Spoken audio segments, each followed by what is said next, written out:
जहां पानी की एक बूंद भी नहीं मिलती थी, वहां लाखों क्यूबिक मीटर ताजा पानी कैसे लाया गया? आखिर लीबिया ने सहारा डेजर्ट के अंदर दुनिया की सबसे बड़ी रिवर बनाई तो बनाई कैसे? इस प्रोजेक्ट को 8 वंडर ऑफ द वर्ल्ड का नाम भी दिया गया था, लेकिन फिर ऐसा क्या हुआ जो आज इसके बारे में कोई भी डिस्कस नहीं करना चाहता? नाजरीन, नेचर ने पूरी दुनिया को बेपनाह रिसोर्सेज से नवाजा है, लेकिन इसमें कोई शक नहीं है कि ये रिसोर्सेज इक्वली डिस्ट्रीब्यूट नहीं किए गए। पानी की बात की जाए तो बेशक दुनिया का 75% हिस्सा पानी है, लेकिन ये हम इस्तेमाल नहीं कर सकते। इसमें से जो पानी इस्तेमाल के काबिल है यानी फ्रेश वाटर, वो सिर्फ 3% है। इस 3% में से भी 2.5% ग्लेशियर्स, एटमॉस्फेयर और जमीन के अंदर है, यानी हमारे इस्तेमाल के काबिल जो पानी पीछे बचता है वो सिर्फ और सिर्फ 0.5% है। और ये 0.5% पानी भी दुनिया में इक्वली डिस्ट्रीब्यूटेड नहीं है। कुछ कंट्रीज तो ऐसी हैं जिनके पास पीने तक के लिए पानी नहीं बचता।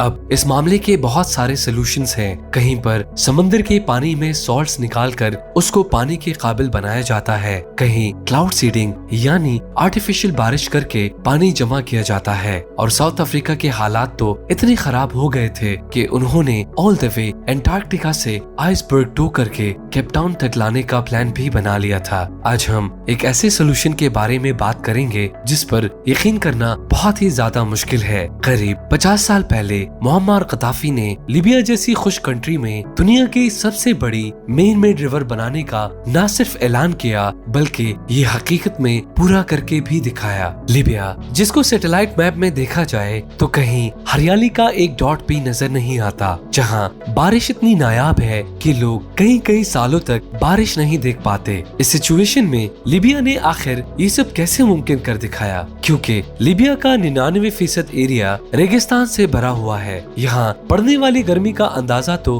आप लगा ही चुके होंगे। ये गर्मी इतनी शदीद होती है कि ओपन एयर में पड़ा पानी भी फौरन एवापोरेट हो जाता है और लगे हाथ लीबिया के कई हिस्सों में 10-10 सालों तक बारिश का नामो निशान भी नहीं होता। क्रूड ऑयल के हिसाब से लीबिया के पास यूनाइटेड स्टेट्स से भी ज्यादा ऑयल रिजर्व्स हैं, लेकिन फ्रेश वाटर के मामले में यहाँ एक भी नेचुरल रिवर नहीं है। 1953 में जब लीबिया में ऑयल ढूंढा जा रहा था तो यहाँ ऑयल के साथ साथ एक बहुत ही नायाब खजाना भी मिला। जी हाँ, ये खजाना था पानी। सहारा, जहाँ लोग पानी को तरसते हैं, उसके नीचे 1.5 lakh cubic kilometre fresh water किसी खजाने से कम नहीं था। ये एक तरह का फॉसिल वाटर होता है जिसको न्यूबियन सैंडस्टोन एक्वाफर सिस्टम कहा जाता है। अंदाजा लगाया जाए तो सहारा के नीचे मिलने वाला पानी इतना ज्यादा है कि हमारी पूरी दुनिया अगर इसको 40 सालों तक भी इस्तेमाल करे फिर भी वो खत्म नहीं होगा। और सोने पे सुहागा न्यूबियन वाटर सहारा के ईस्ट में पाया जाता है,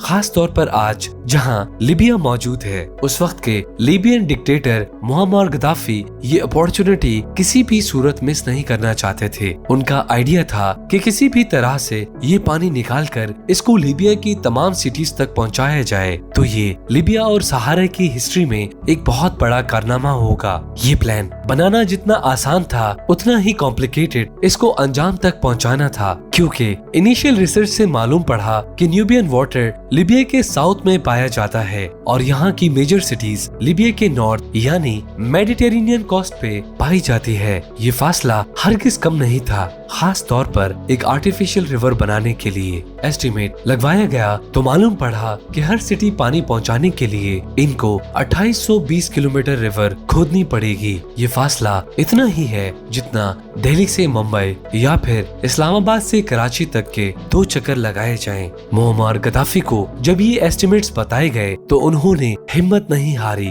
पर फिर भी एक ऐसा मसला आ खड़ा हुआ जो बेहद पेचीदा था। सहारा की खड़कती गर्मी में जहाँ पानी फौरन एवापोरेट हो जाता है, वहाँ इतनी लंबी ओपन एयर रिवर का मतलब था कि शहरों तक पहुँचने से पहले ही आधे से ज्यादा पानी भाप बनकर हवा में उड़ जाएगा। अब इस मसले से निपटने का मतलब था कि 2800 किलोमीटर लंबी रिवर को अंडरग्राउंड करके गुजारना होगा। लिहाजा इस काम को सरंजाम देने के लिए बड़े बड़े पाइप्स की जरूरत थी। एक एक पाइप 13 फीट मोटा जिसका वजन 80 टन था और ऐसे 5 लाख पाइप्स बनाए जाने थे, तब जाकर 2820 किलोमीटर लंबी रिवर बनाना पॉसिबल थी। इतने ज्यादा पाइप्स बनाने के लिए लीबिया में ही कई फैक्ट्रीज बनाई गई जिसमें ये खास पाइप्स तैयार किए जाने लगे। ये कंक्रीट और स्टील से बने पाइप्स थे। एक एक पाइप में 8 किलोमीटर स्टील वायर्स इस्तेमाल की गई थी। यानी अगर सारे पाइप्स में यूज होने वाली स्टील वायर्स को सीधा बिछा दिया जाए तो वो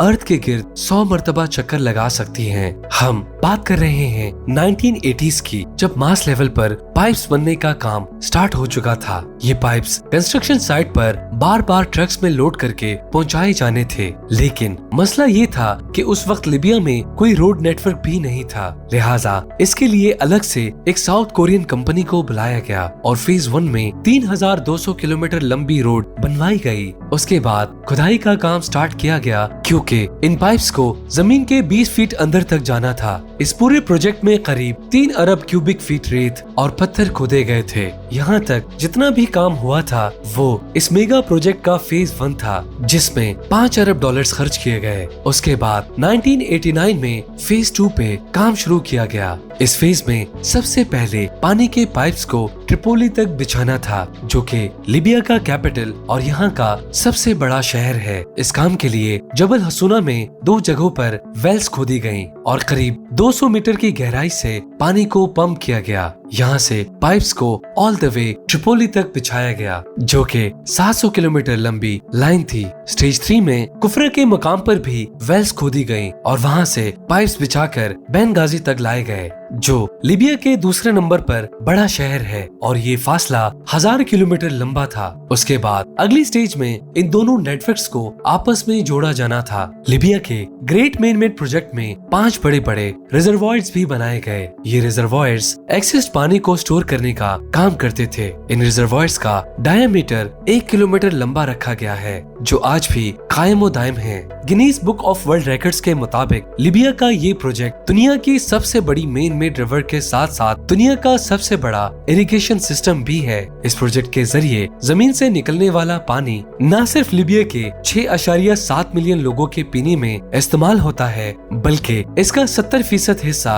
एग्रीकल्चर और इंडस्ट्रियल रिक्वायरमेंट को भी पूरा करता है। इसी प्रोजेक्ट की वजह से लीबिया के नॉर्थ और वेस्ट में ग्रीनलैंड्स में भी इजाफा किया गया था। अब जाहिर है इतना बड़ा मेगा प्रोजेक्ट बनने में लीबिया को खर्चा भी ठीक ठाक आया होगा। मुख्तलिफ डेटा के हिसाब से इस प्रोजेक्ट में 25 बिलियन डॉलर से भी ज्यादा का खर्चा हुआ है और सबसे हैरत की बात यह है कि लीबिया ने पहले 3 फेजेस को वक्त पे कंप्लीट किया, वो भी बगैर किसी और मुल्क की फाइनेंशियल सपोर्ट के। अलबत्ता यूनेस्को की टीम ने इस प्रोजेक्ट पे काम करने वाले इंजीनियर्स और वर्कर्स को ट्रेनिंग जरूर दी थी। कुछ एक्सपर्ट्स का ये भी कहना है कि न्यूबियन सैंडस्टोन एक्वाफर सिस्टम का पानी अगले कम से कम 100 सालों तक इस्तेमाल किया जा सकता है। इसके बरक्स अगर लीबिया डिसैलिनेशन करके फ्रेश वाटर बनाता तो उसमें 10 गुना ज्यादा कॉस्ट लगती। लीबिया की मेन मेड रिवर के चर्चे पूरी दुनिया में जा चुके थे। हर न्यूज चैनल सिर्फ इसी प्रोजेक्ट पर खबरें दे रही थी, लेकिन बुरा वक्त कभी भी बताकर नहीं आता।